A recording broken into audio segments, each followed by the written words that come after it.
কথা বলছি মালয়েশিয়ার শ্রমবাজার নিয়ে এবং সরকারি ছাড়পত্র পাওয়ার পরেও মালয়েশিয়ায় যেতে না পারার ঘটনায় 6 সদস্যের তদন্ত কমিটি গঠন করেছে প্রবাসী কল্যাণ মন্ত্রণালয়। আগামী 7 দিনের মধ্যে বলা হচ্ছে প্রতিবেদন দাখিল করার জন্য নির্দেশ দেওয়া হয়েছে। সহকর্মী জেমসন মাহবুবের কাছ থেকে বিস্তারিত জেনে নেব। নানা অনিয়মের অভিযোগ এনে মালয়েশিয়ার শ্রমবাজার স্থগিত রাখে সেদেশের সরকার। গেল 31শে মে ছিল শ্রমিকদের প্রবেশের শেষ দিন। ভিসা পাওয়ার পরও বিমানের টিকিট না পেয়ে সেদিন বিমানবন্দরে ভিড় করেন হাজারো কর্মী। 31শে মে পর্যন্ত মালয়েশিয়া থেকে চাহিদা অনুমোদন দেওয়া হয় 5,26,676টি। তার মধ্যে বিএমইটির ছাড়পত্র দেওয়া হয় 4,93,642 জনকে। মালয়েশিয়া যেতে পারেন 4,76,672 জন। আটকে যায় 16,970 জন। অভিযোগ ওঠে কয়েকজন এমপির নেতৃত্বে করা সিন্ডিকেটের কারণেই এই সংকট। তবে সিন্ডিকেটের পক্ষে নয় সরকার। এসব কথা সাফ জানিয়ে দিয়ে প্রবাসী কল্যাণ প্রতিমন্ত্রী বলেন, যদি মালয়েশিয়া তাদের পছন্দের রিক্রুট এজেন্সির মাধ্যমে লোক পাঠায় সেক্ষেত্রে সরকারের বলার কিছুই নেই। আমরা সিন্ডিকেটে বিশ্বাস করি না। যে দেশে যাবে শ্রমিক, যে দেশ নিবে, তারা যদি সিন্ডিকেটে বিশ্বাস করে বা তারা তাদের রিক্রুটিং এজেন্ট দ্বারা যদি তারা নিতে চায়, এটা হলো কি তাদের ব্যাপার। এমপি আমরা জানি না, আমরা জানি রিক্রুটিং এজেন্ট কোনো এমপি জানি না, এমপি চিনিও না, এমপি জানারও কথা নয়, চেনারও কথা নয়, এবং এমপিদের সাথে আমাদের কোনো ডিলিংও নেই। এই সংকটের কারণ অনুসন্ধানে গঠন করা হয়েছে 6 সদস্যের তদন্ত কমিটি। আগামী 7 দিনের মধ্যে তারা প্রতিবেদন জমা দেবে। একই সাথে যারা যেতে পারেননি তাদের ক্ষতিপূরণের ব্যবস্থাও করা হবে। সেই তদন্ত কমিটি 7 দিনের ভিতরে রিপোর্ট দিবে এবং তাদের সুপারিশ দিবে, এবং আমি বিশ্বাস করি যারা এইটার জন্য দায়ী হবে তাদের বিরুদ্ধে আমরা শাস্তিমূলক ব্যবস্থা গ্রহণ করব। তদন্ত কমিটির মাধ্যমে সব কিছু তদন্ত হবে এবং তদন্তের মাধ্যমে যা কিছু বাইরে আসবে, যারা দোষী সাব্যস্ত হবে তাদের বিরুদ্ধেই কঠোর ব্যবস্থা গ্রহণ করা হবে। সংবাদ সম্মেলনে জানানো হয় বাইরার কাছে যারা মালয়েশিয়া যেতে চায় তাদের তালিকা চাওয়া হয়েছিল, কিন্তু সেই তালিকা সরবরাহ করেনি বাইরা, যে কারণে এই সংকট সৃষ্টি হয়। আগামী 5 জুন মালয়েশিয়ার রাষ্ট্রদূতের সাথে এ বিষয়ে আলোচনা করবে মন্ত্রণালয়। আমরা মনে করি। জেমসন মাহবুব।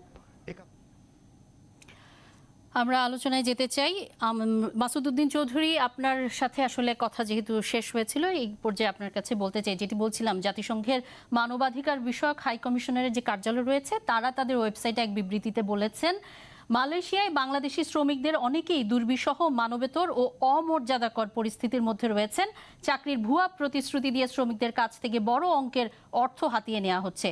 চক্রের সঙ্গে বাংলাদেশ ও মালয়েশিয়ার সরকারের উচ্চপদস্থ কর্মকর্তারাও জড়িত, এটা কোনোভাবেই মেনে নেওয়া যায় না।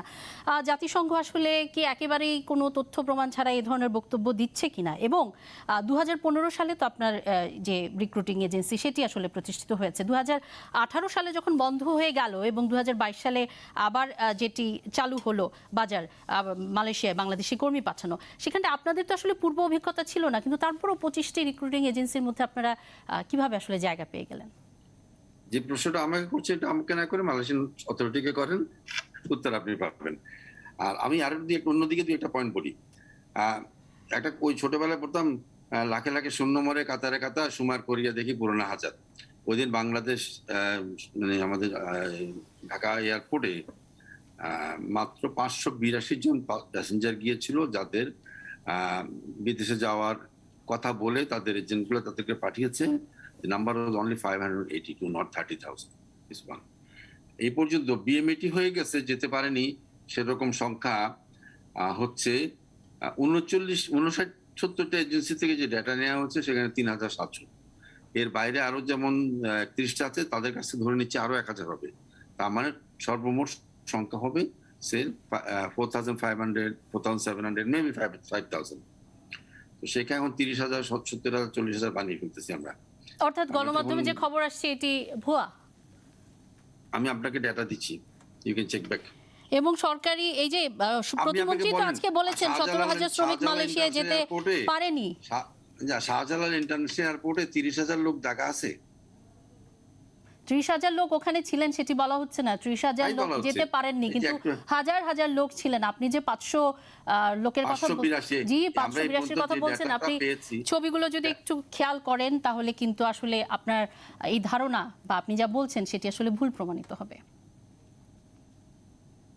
ডাটাটা পেয়েছিলের কাছ থেকে কার কতজন ওই দিনে 582 জন প্যাসেঞ্জার যেতে পারেনি, আর টোটাল বিএমইটি হয়ে যেতে পারেনি সেরকম না। ফিগারটা আমি আপনাকে বললাম, সেটা হচ্ছে ওই 69টা এজেন্সির হচ্ছে 3,700 জন যাদের বিএমইটি হয়ে গেছে কিন্তু ফাইনালি টিকেটের জন্য যেতে পারেনি। এর সাথে 69-এর সাথে আরো 100 করতে আরো 31টা এজেন্সি আছে, সেই 31টা এজেন্সির কজন আছে এই ডেটাটা এই মুহূর্তে আমার কাছে নাই। আর সিন্ডিকেট করছেন এখানে কিন্তু সরকার জড়িত আছে, বোয়েসেল আছে, সশস্ত্র বাহিনীর একটা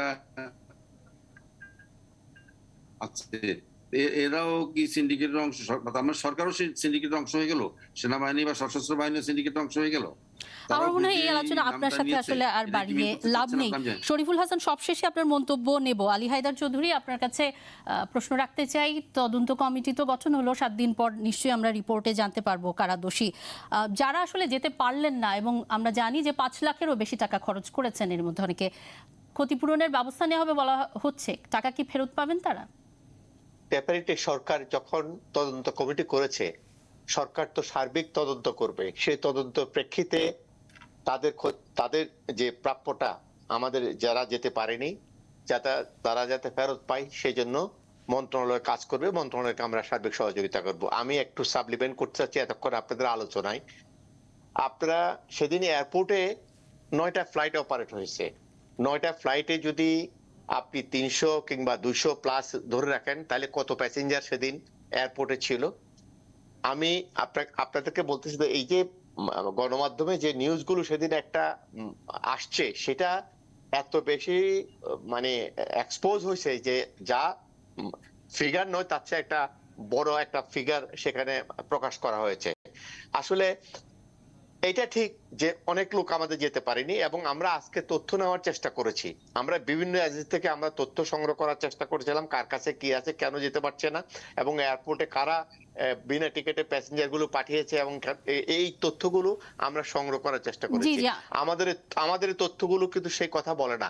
তবে সেখানে এয়ারপোর্টে লোকজন গিয়েছিল যাওয়ার আশায়, অনেক এজেন্সি তাদেরকে এয়ারপোর্টে পাঠিয়েছিল যে আমরা টিকিট নিয়ে আসতেছি। আমরা আশা করি সেই এজেন্সিগুলোর বিরুদ্ধে আপনারা ব্যবস্থা নেবেন। সময় কম, তাই আর প্রশ্ন বাড়াতে চাই না। শরীফুল হাসান, সবশেষ মন্তব্য নেব আপনার কাছ থেকে। মালয়েশিয়া সরকারের দুর্বৃত্তায়নের কথা আমরা জানি, কিন্তু বলা হয় যে কিছুই করণীয় নেই। আসলে কি একেবারেই কিছু করণীয় নেই? আমি সেটাই বলি যে আমরা তো আসলে কখনো কখনো আমাদের যারা জনপ্রতিনিধি বলি, মন্ত্রী বলি, ক্ষমতা যারা আছেন, আমরা আসলে দিন শেষে বাংলাদেশ থেকে হারাই, দিন শেষে সাধারণ মানুষকে হারাই। আমাদের যেতে হচ্ছে কিছু মানুষ, তাদের জমি জমা, সম্পদ, কোটি টাকা, বিদেশে গাড়ি বাড়ি দরকার, সেগুলো হয়, দিন শেষে বাংলাদেশটা হারে। তা নাহলে আপনি দেখেন 2009 সালে মালয়েশিয়া বন্ধ হলো, 2007-8-এ কলিং ভিসার নাম করে একই রকম দুর্বৃত্তায়ন হলো, তখন এই 80-82 হাজার কথা বলে 2.5-3 লাখ টাকা নেওয়া হলো। 2009-এ বন্ধ হওয়ার পর আবার আপনার 2015 সালে 10 জনের সিন্ডিকেট হলো, সেটা 18-তে বন্ধ হলো, আবার 21-এ চালু হলো, আবার এখন 30-এ বন্ধ করলে যে প্রতিবার বন্ধের পর মূলত করা হয় হচ্ছে, আমি জানি না, আমাদের জনপ্রতিনিধি তিনি তো জনগণের স্বার্থ রক্ষা করার কথা। মালয়েশিয়ায় একটি লোকও যদি আপনার 3 লাখ 4 লাখ টাকা নিচে যে থাকে, বইতেল যারা গিয়েছে তারা বাদে, তাদের 4 লাখ 4.5 লাখ 5 লাখ টাকা দিতে হচ্ছে।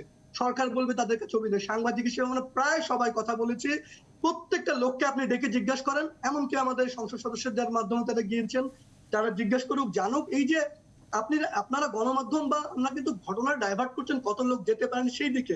আমি সেজন্যই বলছি বিষয়টা সেটা নয়, কতজন লোক যাওয়ার নয়। বিষয়টা হচ্ছে আপনি রাষ্ট্রীয়ভাবে যে 78,000 টাকার কথা বলে যে 5.5 লাখ টাকায় গেল, এটা আপনি কাকে বিচার করবেন, কাকে তদন্ত কমিটি করছেন? এই দায়িত্ব সরকারের, এই দায়িত্ব মন্ত্রণালয়ের, যে আমি 78,000 টাকা নির্ধারণ করে দিলাম, তাহলে 5 লাখ টাকা গেল কেন? আপনার এখন তদন্ত করার জন্য তো হাজার হাজার এজেন্সি দরকার নাই। আপনার পাঠিয়েছেন 100 জন, আপনি সেই 100 জনকে ডাকেন, ডেকে জিজ্ঞাসা করেন আপনারা কেন 5 লাখ টাকা করে নিলেন। একেবারেই তাই, একেবারেই তাই। একেবারে শেকড় থেকে যদি এই সমস্যার সমাধান না করা হয় তাহলে এমন পরিস্থিতি আমরা ভবিষ্যতেও বারবারই দেখতে পাবো। অনেক ধন্যবাদ আমাদের সাথে যুক্ত হওয়ার জন্য শরীফুল হাসান, লেফটেন্যান্ট জেনারেল অবসরপ্রাপ্ত মাসুদ উদ্দিন চৌধুরী এমপি এবং আলী হায়দার চৌধুরী।